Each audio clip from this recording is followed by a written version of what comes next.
Nos hemos trasladado al otro extremo de los estudios de América Televisión para esta transmisión especial de Cuarto Poder Voto 2016. Estará con nosotros esta noche Alfredo Barnechea. Y antes de estar con Alfredo Barnechea, vamos a compartir con ustedes la última encuesta de Ipsos Apoyo. Encuesta de intención de voto. Si las elecciones fueran mañana, como siempre es la pregunta, ¿quién saldría elegido?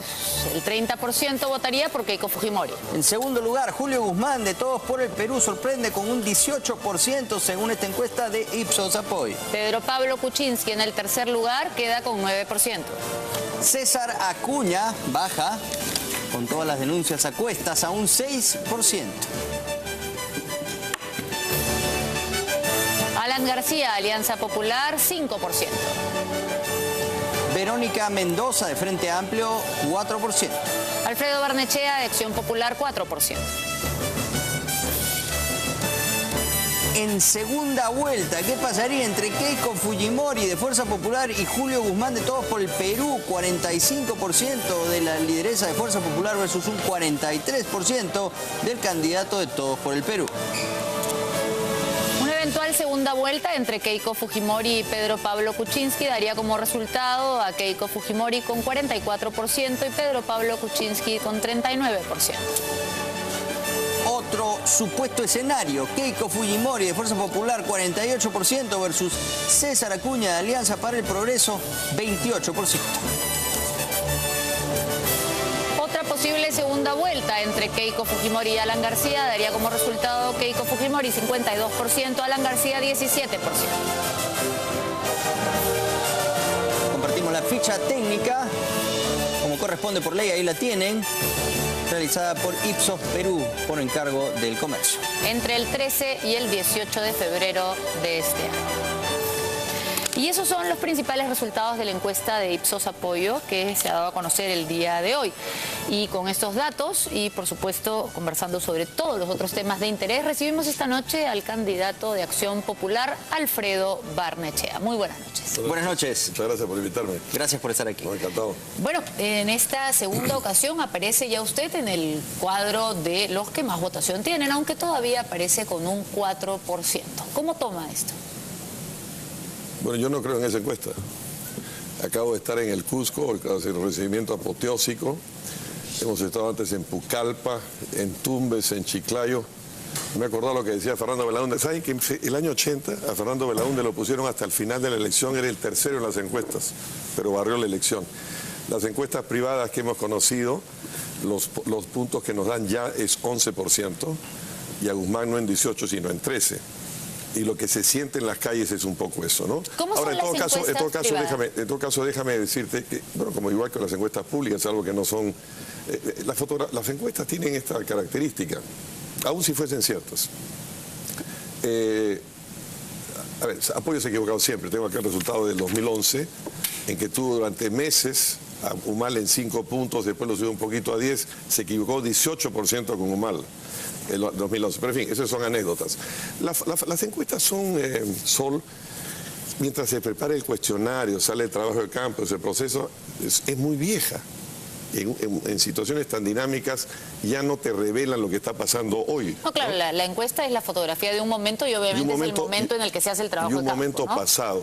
Las cosas cambian, por ejemplo, en el caso de Acuña, una encuesta que se hizo antes de las denuncias. Esta encuesta me sorprende por otra cosa. En la encuesta de hace 3 semanas de Datum nos daba 3% y solo en Lima, o sea, no había votos belaundistas en la Selva, en Cusco, en Arequipa.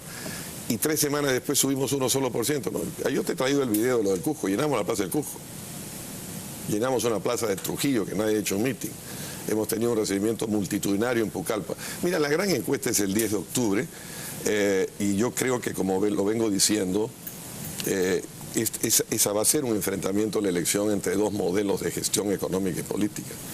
Entre el modelo que representa Keiko Fujimori y el modelo que representamos nosotros. Y conforme esta elección se acerque al 10 de abril, en los, digamos, 50 días que faltan aproximadamente, va a ser muy evidente para la ciudadanía que esos son los modelos en los que hay que optar. Entonces vamos a pasar al tema de los modelos que presenta Alfredo Barnechea representando a Acción Popular. Usted ha hablado de una revolución de la clase media. Explíquenos un poco más a qué se refiere. Mucho gusto. Lo que nosotros vamos a hacer, a ver, yo me puse a pensar en esto por lo siguiente. Solo un día vi que había obras por impuestos para las grandes empresas. Y está bien, ¿no? De repente es más eficiente el gasto así. Pero dije, oye, ¿por qué no hay servicios por impuestos para los ciudadanos?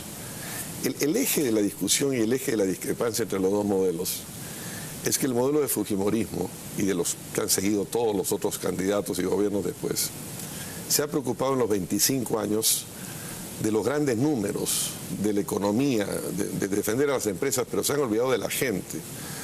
Y yo creo que lo que es esencial es poner al Estado al servicio de la gente. Entonces lo que yo pensé es, ¿qué pasa si nosotros elevamos el umbral de renta, que hoy día son 7 UITs, o sea, para hablar en términos de ingresos mensuales, 2.300 soles. 2.313 es la cifra exacta. Y subimos eso a 4.000 soles. De 2.000 a 300 a 4.000 soles no se pagará renta. Pero aún así de 4.000 a 6.000, y hay gente que me está pidiendo subir el umbral de 6.000, tengo ahora mis técnicos estudiando los números fiscales, no sé si es posible hacerlo o no. De 4 a 6.000 van a poder deducir todo lo que es educación, salud, gastos de vivienda. Entonces, entre los 2.300 y 6.000 le vamos a poner a las familias peruanas. Creemos que esto va a beneficiar a 1,5 millones de familias. ¿Puede especificar a qué se refiere exactamente con deducir los gastos de educación? Es decir, lo que le cuesta el colegio, lo puede deducir. Absolutamente, que puedan deducir. Y que son una forma, entonces, Augusto, de, como decía, obras por impuestos, bueno, servicios por impuestos. Esto es sería, y no es ponerle plata a las empresas, es ponerle plata a la gente. Que además tiene otro efecto muy importante, porque con esa plata las clases medias no se van a ir a viajar ni a comprar acciones de las AFPs.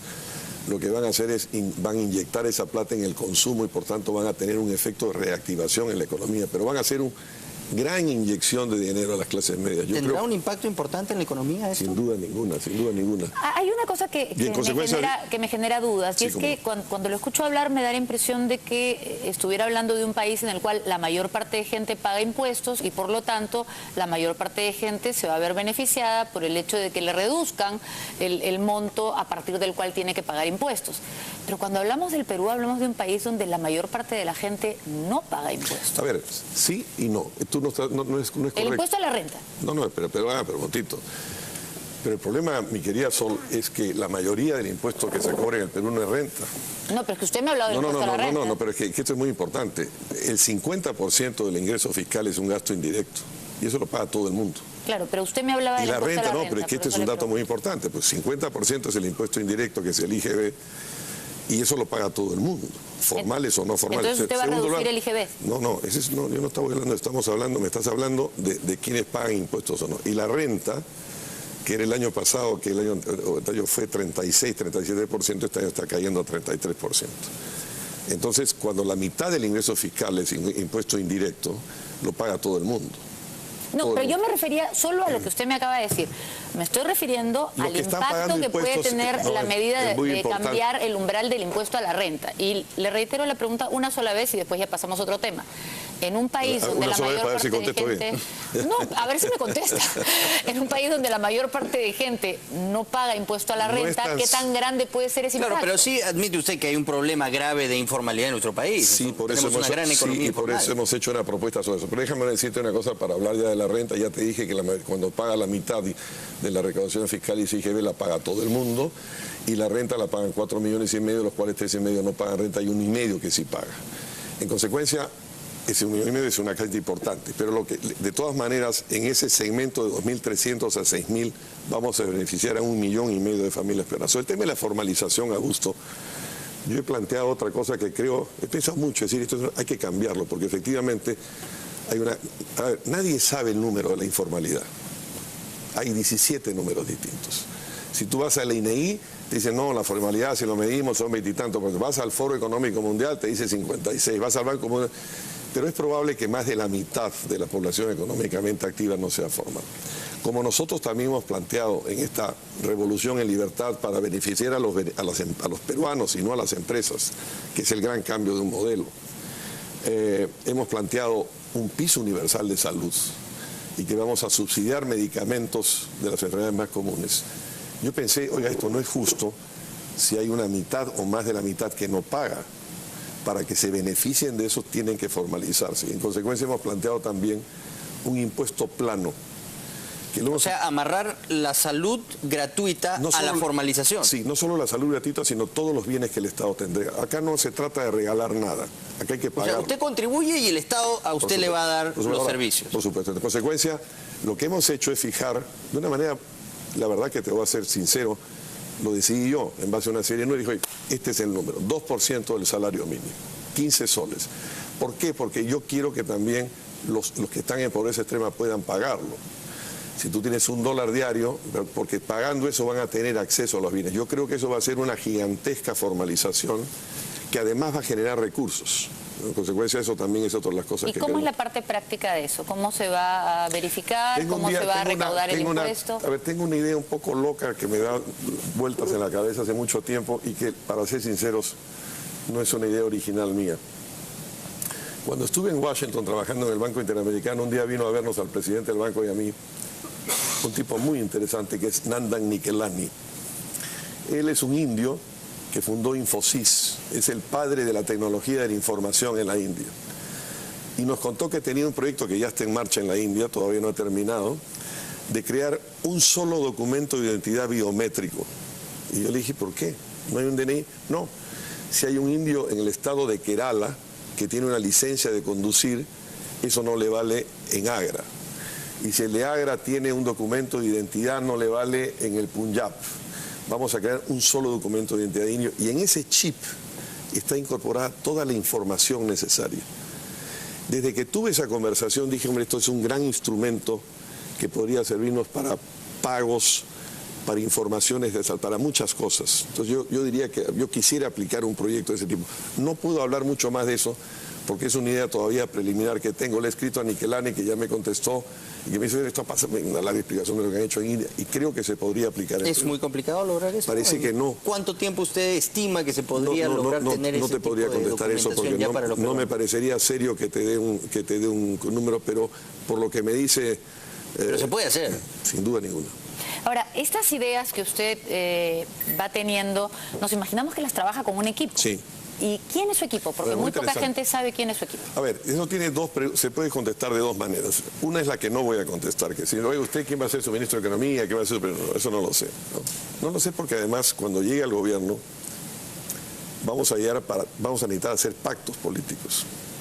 Porque tenemos un sistema constitucional en donde el presidente se elige en segunda vuelta. Hay otra encuesta que no ha mencionado usted, que ha salido online, en que yo le gano más largamente a Keiko Fujimori, pero en fin, esa encuesta pareciera que no vale para los medios. Pero el Parlamento se elige en primera vuelta. Este divorcio es el que ha causado mucha inestabilidad en muchos países de América Latina. Y como el Parlamento se elige en primera vuelta, hay siempre fragmentación. Entonces, en consecuencia, va a haber necesidad de pactos. La ventaja de Acción Popular es que, siendo el partido del centro, nosotros podemos convocar a casi todas las tendencias, pero el quién va a ser finalmente ministro depende de esta naturaleza. Ahora, respondiendo a tu pregunta, Acción Popular tiene una ventaja, que es un partido de profesionales, no solamente a nivel nacional. Yo tengo, por ejemplo, un equipo, algunos nombres no puedo revelarlos porque trabajan en empresas, pero tengo un equipo en energía e hidrocarburos de nivel mundial. Por eso es que he podido salir a hacer los planteamientos sobre el gas, porque tenemos todos los números. Pero Acción Popular tiene profesionales en todas las provincias del país. O sea, usted está trabajando con la gente de Acción Popular, nada más. No, tenemos gente de fuera de Acción Popular, pero estoy apoyándome mucho en Acción Popular. Vengo del Cusco. Nuestro candidato número 1 en el Congreso viene a ser decano del Colegio de Arquitectos del Cusco. En la lista parlamentaria nuestra tenemos al que acaba de terminar de ser decano del Colegio Nacional de Ingenieros, ¿no? Tenemos gente en salud muy competente. Pero no nos puede decir ningún nombre. No quiero decir ningún nombre, pero nosotros vamos a... Pero en general es gente de Acción Popular. Yo te diría que es mitad. Voy a presentar en unas semanas al equipo, o sea que ahí ya te daré los nombres de la gente de la que estamos. Ahora, usted ha hablado mucho sobre el tema energético y sus declaraciones que hizo aquí en Cuarto Poder la primera vez que conversamos, tuvieron una reacción que provocó incluso que el propio presidente empiece a hablar de los contratos del gas, y tenía una propuesta interesante sobre el tema energético, la matriz energética en nuestro país. Por un lado, el tema del gas, revisar los contratos, todo esto que usted finalmente puso de moda. Y por otro lado, ¿qué hacer con una empresa como Petroperú, que está causándole tantos daños a nuestros ecosistemas por la falta de mantenimiento, por la poca seriedad que hay en su manejo, ¿cómo balancear las cosas? ¿Cuál es la respuesta? Bueno, son muchas preguntas. Petroperú es lo que les quiere preguntar. Ya, sí, Petroperú te contesto. Mira, esta luz que está acá, tú sabes que en la generación eléctrica, en la electricidad hay tres grandes partes, ¿no? Hay la generación, hay la transmisión y hay la distribución. La transmisión, el transporte de electricidad en el Perú, esto que nos trae esta luz, la hace una empresa que se llama ISA, colombiana, estatal. En Chile, que es el modelo de todos los economistas neoliberales que siempre... ¿Cuál es la principal, la empresa número 1 de Chile? Codelco, que es pública. El presidente Lagos, el expresidente Lagos de Chile me dijo, oye, Alfredo, hace 2 meses, me dice, Alfredo, no te olvides que nosotros vendemos el 30% del cobre del mundo y el 40% de ese 30, es decir, 12% del total, es de Codelco, que es una inmensa regalía directa a los chilenos porque es una empresa pública. ¿Por qué Chile sí puede tener una empresa pública y nosotros no? ¿O por qué Colombia puede tener esta empresa y nosotros no? Bueno, los gobiernos son ineficientes hasta ahora. De repente usted podría hacer un mejor trabajo de controlar y fiscalizar a Petroperú. A ver, yo no quiero hacer... Ahora es un desastre, ¿eh? Sí. No lo sé, pero en todo caso, lo que te quiero decir, Augusto, con esto es que tenemos que cambiar la discusión ideológica en el Perú, porque eso no es un problema de que sea imposible que haya una empresa estatal. A veces funcionan, a veces no. Te voy a poner más ejemplos. No, pero el asunto, en todo caso, la discusión no es si a veces funcionan o a veces no funcionan, sino que el asunto es cuál es el papel del Estado. Si el Estado se debe concentrar en brindarnos los servicios básicos como educación, salud y hacer la infraestructura y dejar que los demás hagan su trabajo, establecer reglas claras, dar justicia. Claro. O sea, es tanto lo que tendría que hacer un Estado que funcione bien. A ver, es que escúchame, vuelvo a eso, no es una pregunta que se puede dar, y ese ha sido el error de estos 25 años y de esta ideología con la idolatría de los mercados, que lo que ha hecho es sacar al Estado del papel central. Por eso es que hay, como no hay Estado, no hay, por ejemplo, un Estado que ponga un coto a las tasas de interés de las tarjetas de crédito y la deuda de consumo, porque el Estado lo hemos retirado. Déjame ponerte 2 ejemplos que no son ideológicos, sino prácticos. Por ejemplo, el gasoducto surandino que tiene que hacer Petroquímica en el sur. Eso se va a financiar con una cosa que se llama la garantía de red principal. Ese es un proyecto que va a costar, dicen, 7.300 millones de dólares, entregado a un solo postor. Y yo soy partidario del gasoducto surandino, he sido siempre, no a esos precios. Y por tanto, todos los usuarios eléctricos, tú, Augusto, yo, Antenor, todos los que estamos acá, todos los peruanos, vamos a pagar durante 30 años una garantía de red principal que es por año 970 millones de dólares. No, todavía no, pues el gasoducto surandino, hemos pagado para Camisea. Ah, hemos pagado para el otro. Entonces uno dice, pero una cosa estoy pensando, oiga, yo tengo que liberar a los peruanos de que paguen 1.000 millones de dólares al año a eso. Bueno, entonces vamos a pasar gas etano. Para empezar, los señores de Camisea no pueden exportar el etano como si fuese metano, pero esa es otra conversación. Y vamos a pasar de eso para hacer petroquímica, porque entonces será la industria petroquímica la que pague ese ducto y ya no los usuarios peruanos. Por tanto, si el Estado tiene que intervenir para que los peruanos no paguen 1.000 millones promoviendo alguna planta petroquímica, eso es perfectamente factible. Te pongo otro ejemplo. Pero, perdón, antes de que ponga el otro ejemplo, ¿por qué no retrocedemos a la pregunta de Augusto? ¿Qué haría usted con Petroperú? Porque si bien son interesantes los ejemplos sobre lo que puede hacer en el futuro, también nos interesa saber qué haría usted con lo que tenemos ahora. Por ejemplo, hemos presentado estas denuncias sobre los derrames, sobre el estado en el que está el oleoducto, sobre toda esta ineficiencia que es clarísima. ¿Qué opinión le merece eso y qué haría usted frente a eso? Déjame que te diga primero que hay más derrames en el ducto de Camisea que en los de Petroperú. Ahora, eso también tiene explicaciones geológicas, porque desde que el ducto en Quepachiato empieza a subir los Andes, es una geología muy especial, tal. Pero lo del oleoducto, oleoducto es un tema de falta de mantenimiento y ha sido advertido por las autoridades. ¿Qué cosa haría con Petroperú? Yo haría con Petroperú algo parecido a lo que hizo Colombia con Ecopetrol.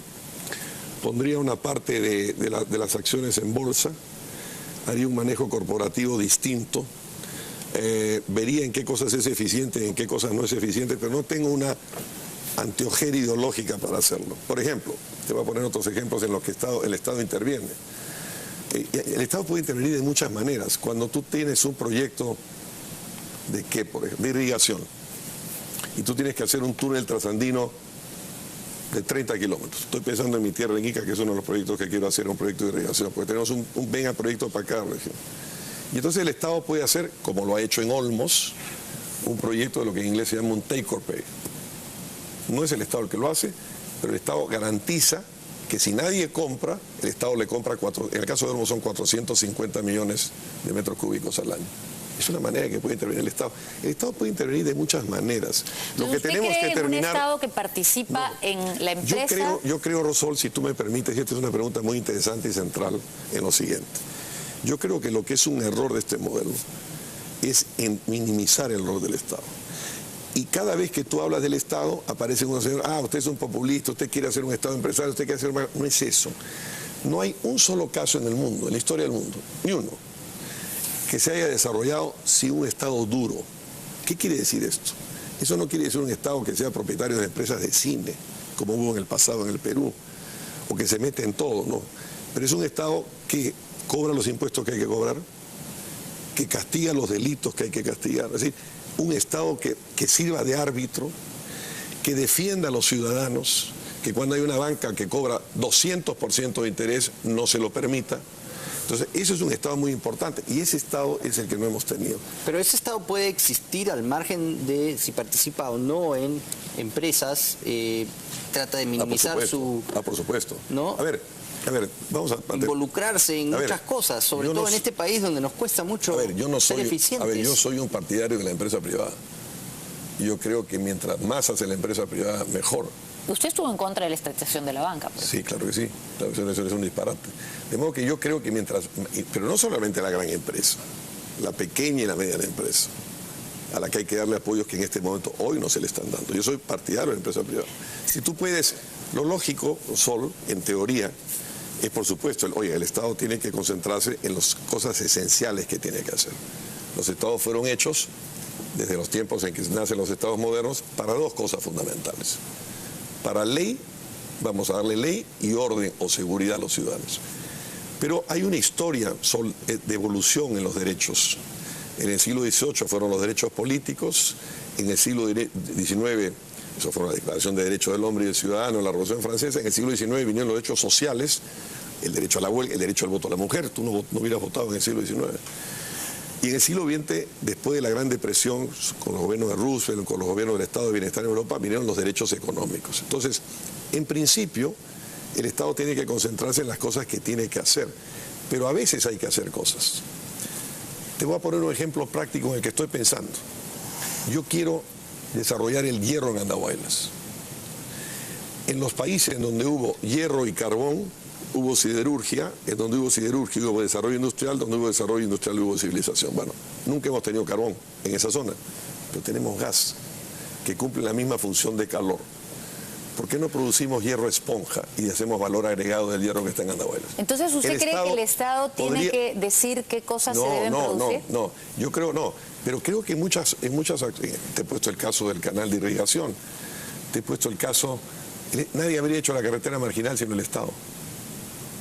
Nadie habría hecho el Estado marginal sino el Estado. Hay cosas que solo el Estado puede hacer. Pero el Estado, sin embargo, no hace o no repara carreteras que son importantísimas para el Perú el día de hoy, caminos que son importantísimos el día de hoy, y más bien, si distrae mucho su atención o distrae demasiados recursos en tratar de reflotar empresas que no han demostrado ser muy eficientes, como Petroperú, uno se pregunta por qué no se gastan esos miles de millones en infraestructura necesaria, que sí es el papel del Estado. A ver, un ratito, yo no estoy aquí planteando, yo no he hablado de Petroperú sino ustedes. No, pero es que esa era la pregunta. Yo estoy pensando en otras cosas. Estoy pensando, por ejemplo, cómo ayudo a hacer de Tacna un gran hub médico para América del Sur. He estado en Tacna el otro día. Me he encontrado con un montón de chilenos que han venido al oculista, al dentista y a comer bien, ¿no es cierto? Porque aquí se come bien y en Chile es mal. No se come mal en Chile, ¿ah? Sí, ya salió la... No, le digo porque yo he tenido la suerte de ir a varios países en el mundo y cuando fui a Chile comí bien. Sí. Me parece que la comida peruana es maravillosa, pero tampoco es cuestión de denigrar las comidas de otros países. Le cuento que por donde voy siempre como bien, será porque soy comelona. Pero pasemos a su respuesta. Seré en los restaurantes peruanos de Chile. Pero bueno, pero bueno, para ir al fondo, entonces, ¿cómo vende hacemos? mucho el nacionalismo alimenticio, pero no necesariamente es cierto. Entonces, mira, ¿cómo hacemos para que Tacna se convierta en un gran centro médico, no solamente para esos chilenos que vienen del norte de Chile, sino para Sudamérica, para paraguayos, para bolivianos, para argentinos? ¿Cómo potenciamos eso? ¿Cómo ayudamos a la empresa privada de Tacna, de clínicas o de universidades para hacer universidades de medicina? Eso estuve hablando el otro día con el gobernador, con Omar Jiménez en Tacna. ¿Cómo ayuda el Estado?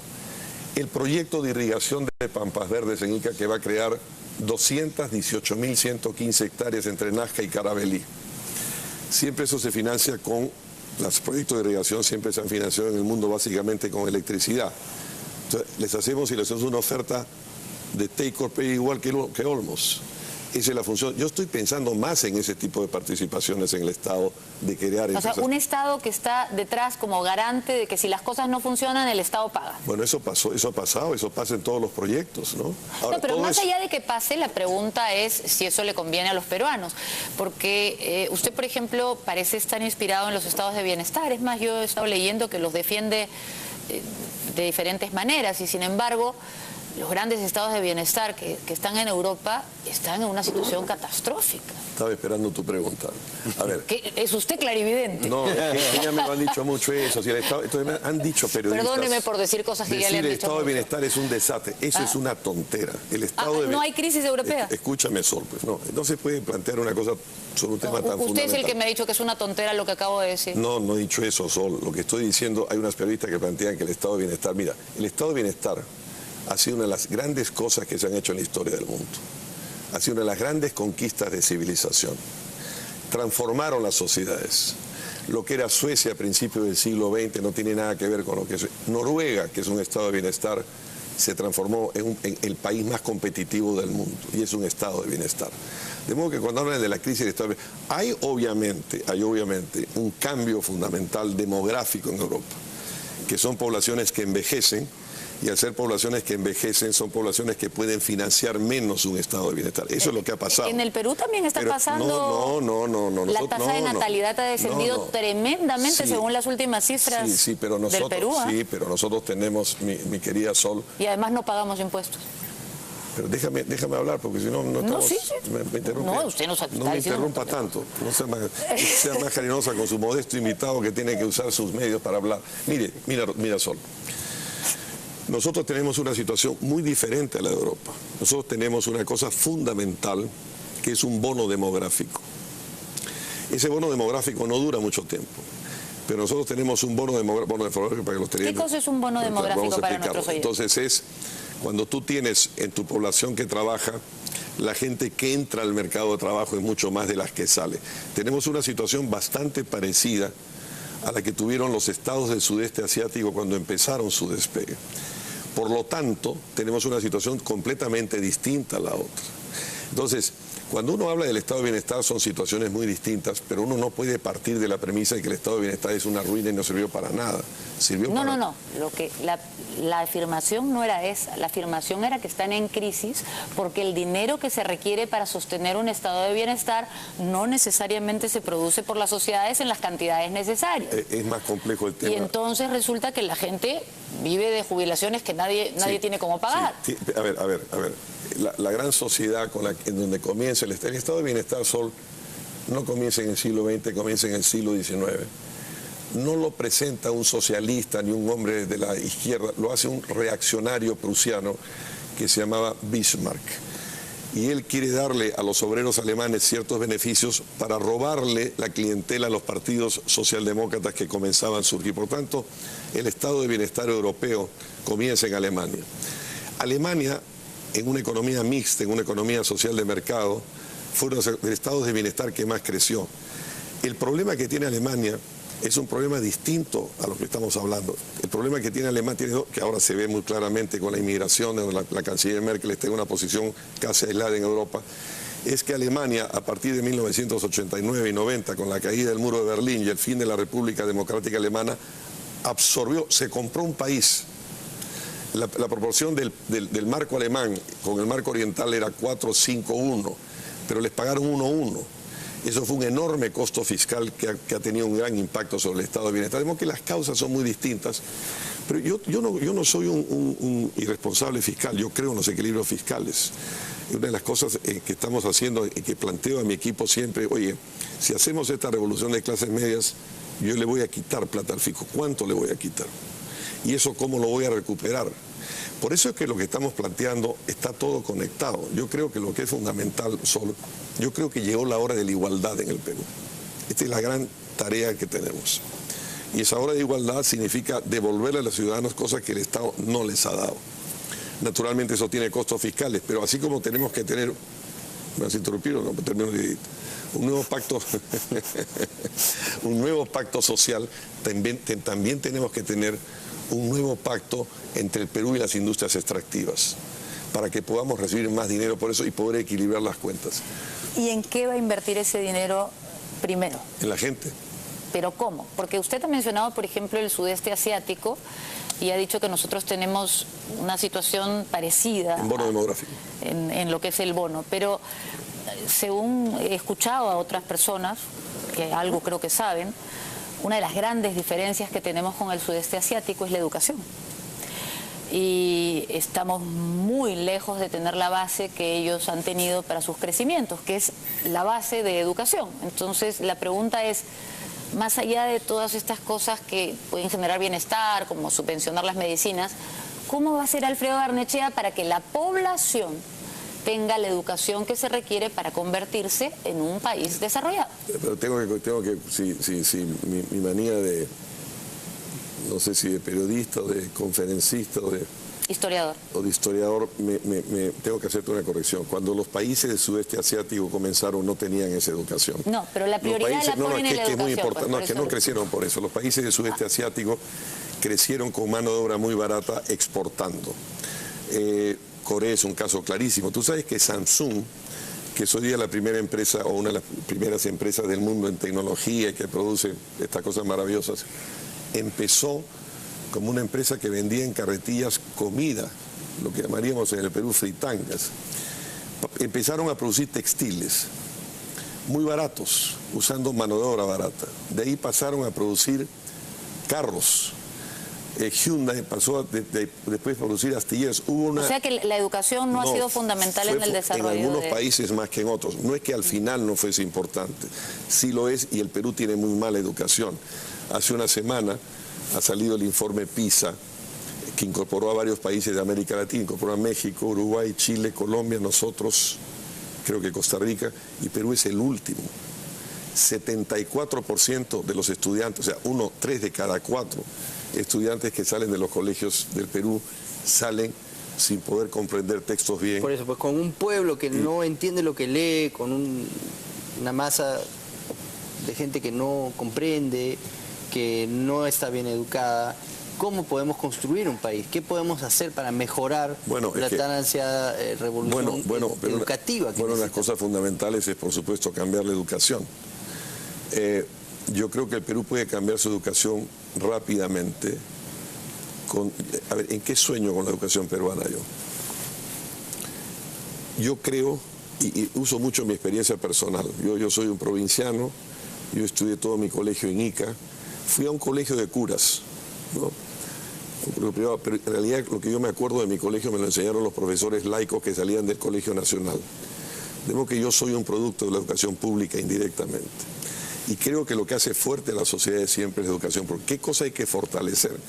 Hay que fortalecer primero el cimiento básico, que es la educación primaria.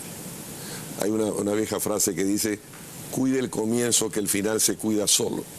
Este es un tema en el que tenemos que invertir y en el que yo creo que se pueden hacer cambios muy importantes. Esto tiene que ver, por supuesto, aumentar salarios a los maestros, formación profesional, pero hay una cosa que nadie está hablando. Nosotros tenemos el próximo año ya instalado prácticamente un sistema de fibra óptica en Perú.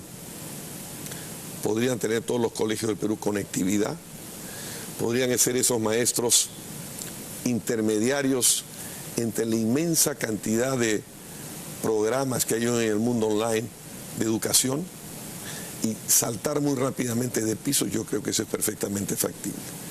Y la otra cosa en la que estoy pensando en el sistema educativo, estoy pensando en las grandes innovaciones de ciencia y tecnología, y tienen que ver con una cosa a la que he dedicado mucho tiempo. Hay una inmensa diáspora científica peruana, mucho más grande de lo que la gente cree. El primer matemático de Brasil es peruano. El profesor de biomedicina en Harvard es peruano. Tengo un amigo que me ha mandado un mail muy emocionante diciendo que se adhieren a mi candidatura en la serie de científicos. Carlos Bustamante, profesor de biología molecular en Berkeley, en California, es director de un instituto de biología molecular que es un joint venture, una asociación entre Berkeley y Stanford. En breve los grandes cerebros se van. Pero pueden hacer y pueden regresar digitalmente como regresó la diáspora india que se fue a Estados Unidos, que nunca más regresó de Estados Unidos a vivir en la India, porque los hijos se quedaron, se casaron con americanas. Esos sí, científicos peruanos no van a volver. Pero los científicos indios volvieron digitalmente a la India y fueron ellos, los que se habían ido a Estados Unidos, los que crearon la industria del software, de la industria de tecnología. Pero para terminar, si eso se conecta, esa diáspora científica, al sistema universitario peruano, yo le pregunté a Carlos, tú este instituto, ¿y qué necesitas? En ese momento yo acababa de entrar al Banco Interamericano, le dije, yo te financio. Me dijo, no necesito financiamiento. La Fundación MacArthur financia mi instituto, yo puedo poner una filial en Lima mañana y poner en línea, virtual al día, esa punta de la tecnología del sistema universitario.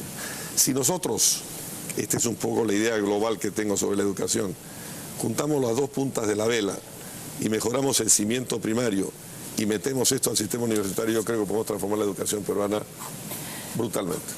Una última pregunta, un poco para aterrizar toda esta exposición. ¿Cuáles serían sus prioridades en un primer año de gobierno? ¿Qué haría primero en concreto?